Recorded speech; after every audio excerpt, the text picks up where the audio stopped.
Kufa. Then after that, Imam Abu Hanifa lived for 6 years in Makkah. And according to the strongest opinion, he did about 15 Hajjs. So he would learn, they would go for Hajj and they would seek knowledge. And he would teach and he would seek knowledge.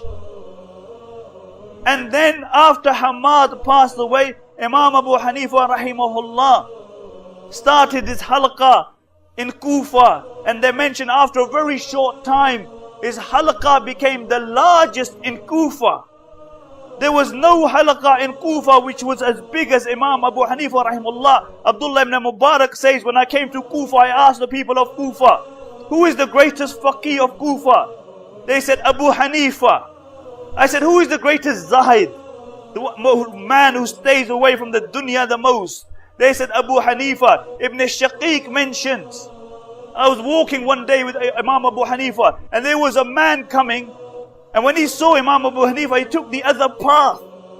And Imam Abu Hanifa called him, and he said, why did you take the other path when you saw me?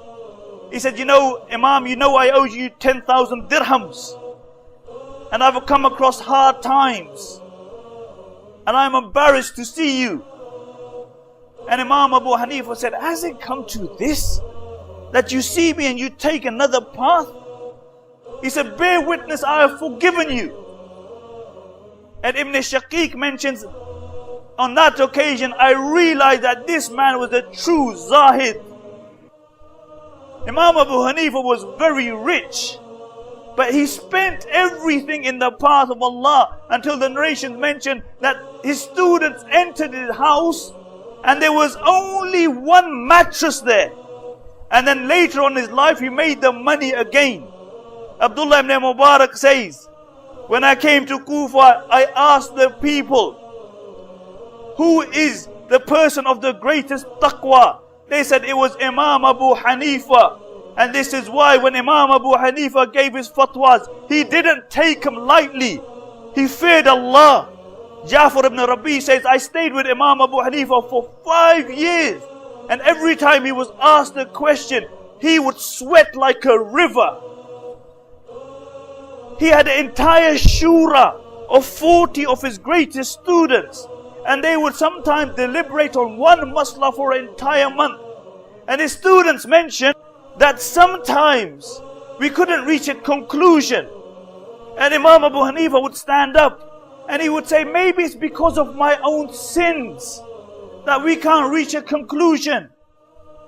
And he would do wudu, he would pray 2 rakats, and he would cry in front of Allah, and he would do tawbah. And when Fudayl ibn Iyaz heard this, who was Fudayl ibn Iyaz? Fudayl ibn Iyaz was known as Abidul Haramain, the worshipper of the 2 harams, because they say that there was not a place in the 2 haram where his tears had not fallen out of the fear of Allah.